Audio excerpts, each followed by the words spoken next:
Did you see that that Bianca tweeted out, "I was busy," and then Shea Couleé just tweeted out, "No, you weren't."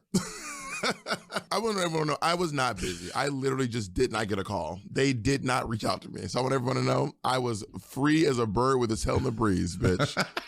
Now that's a travesty. At the time of writing this video, yes, I know that Torji said that Bob could not compete on this season because of We're Here. But until I hear that from Bob, I'm sticking to what she said. Personally, I am a little disappointed. Firstly, season 14 wasn't even over when they announced this season, so it was kind of overshadowed by All-Star 7. The cast is too small, and it's not diverse enough regarding the winners' abilities and their winning games, in order to make it an interesting mix of queens. Furthermore, they left out their strongest winner in Bianca, and also Bob's, Sasha's, Aquaria's, BB's, Chad's, Alaska's, and hell, even James or Tyra's exclusions are very questionable. I mean, I know that James cut the ties with the show, but could you imagine the gag of seeing Tyra on this season? I know that this season was just made to profit off of Survivor's Winners at War, but they could have waited a couple of seasons more to make this. On the other hand, it seems like this All-Stars is going to be more about, let's show the audience why these queens won, since we were more focused on other queens or other storylines in their winning seasons, which will probably make the queens more competitive, which is always better. Plus, I am so excited to watch Raja, Jinkx, Yvie, and Jaida again, with Yvie and Jaida fighting for the title of the trade of the season. Plus, they ordered 12 episodes for this season, so I'm assuming that this will be like a non-elimination season with some sort of a ranking system. RuPaul, I'm expecting my royalty checks.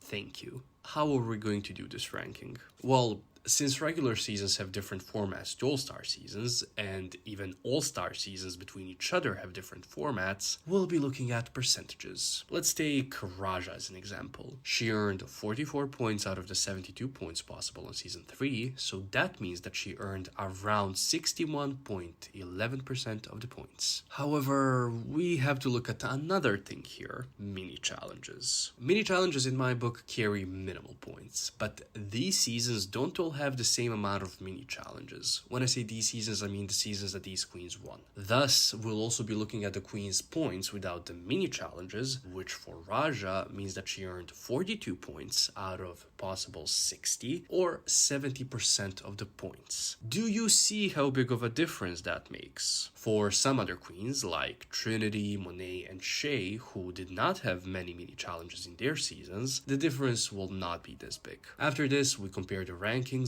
with and without the mini challenges, and so we get the final ranking, which I'm about to present to you. Well, actually, first I want to give a shout out to all of my supporters on Patreon. Since this video is coming out in about 2 weeks for everybody else, some people that you see here may not be active still, and there might be some new people that will have joined in the meantime. Either way, thank you all for helping me out. In the last place we have Monét Exchange. Monét is the only winner here whose percentages are in the 50s. Monét's winning game on All-Stars 4 was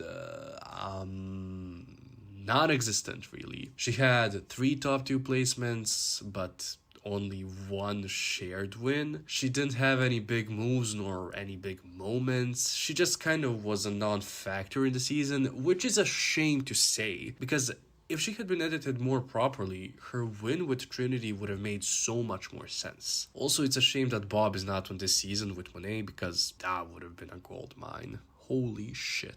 In the 7th place is another All-Stars winner. Wow, really makes you think. Shea Couleé. So, Shea as the winner of All-Stars 5 makes some sense, given that she really was screwed over with that lip sync for the crown twist on Season 9. Similarly, how Chad winning All-Stars 1 makes sense, because the live finale twist that was introduced into the Season 4 really screwed her over. However, for Season 9, we all know why that twist happened and who's to blame, so Shea's inclusion on All-Stars and her subsequent win do make some sense. However, and unlike Chad on All-Stars 1, Shea on that season was not the best competitor. She was not even given the winner storyline. But She was the best when it comes to her performances against Lip Sync Assassins, which was a new twist added on All Stars 5, so in that way we can explain her win. Oh, also, by the way, I'm not using the nonsense placements of everyone's in the bottom from All Stars 5 for Shea's score. I'm using the we are normal when we don't do drugs placements, because without those, she'd be lower here, but, you know, still not lower than Monét, and that wouldn't be fair to her.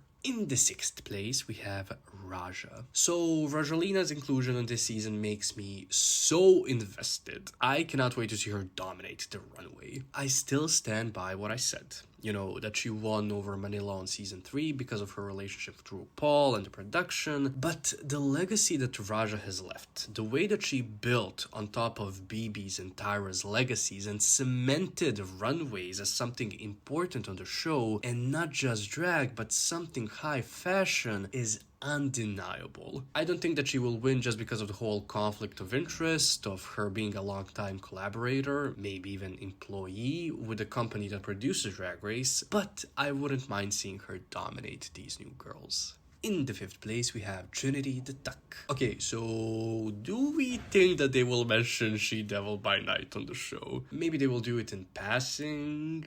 I know damn well that Bianca or Bob would have 100% brought it up. I mean, okay, listen, let's not harass Trinity for that, but it's a little funny. They can throw a joke Trinity's way maybe every other episode, and then we can just let it go. Trinity's winning game on All Stars 4 was really great to watch. You know, it wasn't anything special, necessarily, but it definitely was a breath of fresh air after Trixie's win on All Stars 3. Which, by the way, I know that they can't really afford Trixie anymore, but imagine if she had been on this season too. Yeah, they missed out on a lot of great TV by not including more queens. In the 4th place, we have my favorite, my biggest crush when it comes to Drag Race, Yvie Oddly. So imagine Yvie winning this season after Willow won season 14. Can I have that? Please, can I have that? You want to talk about a winning game, as in somebody being strategic, intelligent, and talented, and that way winning the crown? Yeah, that's Yvie Oddly. She did what Jinkx and Sharon did on their seasons, minus all of the racist stuff that Sharon allegedly did, and Yvie made it better. Honestly, Yvie's like the only great thing about season 11, and I cannot wait to see what she's going to do in this season. Okay, so we just mentioned her. In the 3rd place, we have Jinkx Monsoon. Okay, hello game changer. Jinkx is the first queen, well, okay, at least the first winner that came onto her season with a plan, with a strategy, and she played it from the moment that she came in until the moment that she won. I also love how transparent after their win about their strategy they were. No, seriously, Jinkx is an all-around performer. They can sing, they can dance, they are funny, they can act. The only thing that might be a hindrance to them is the runway. But listen, they have money now. I doubt that they won't look good on the runway. I love Jinkx. Can you tell? In the 2nd place is Jaida Legend Hall. I will not stand here and listen to you people ever discredit Jada's win. On her season, she had everything going against her, like her edit, the favoritism of Gigi, Jackie, Crystal, Sherry, also COVID, and then she ended up winning at the end because quality and greatness always rises to the top. I low-key hope that she wins this season because I want her to experience traveling the world and being the current reigning queen when there isn't a pandemic. I mean, listen, there still is a pandemic, but now we have vaccines and all of that, so Jaida needs to get the praise that she deserves. And in the 1st place, we have the Vivienne. Wow, a Brit coming to America and winning. When have we seen this before? Listen, the Vivienne and Davina dominated the first season of Drag Race UK, that there was really no other person who could have won that season. This is also very important to note. The Vivienne score is 28 without her winning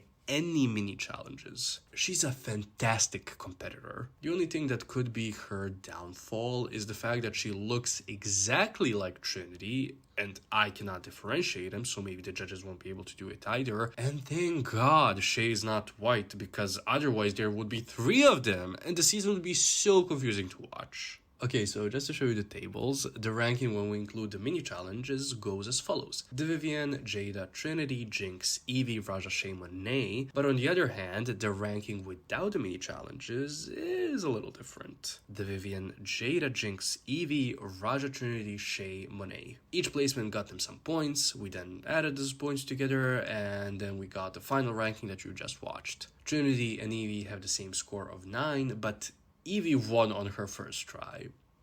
So, yeah. And that's it.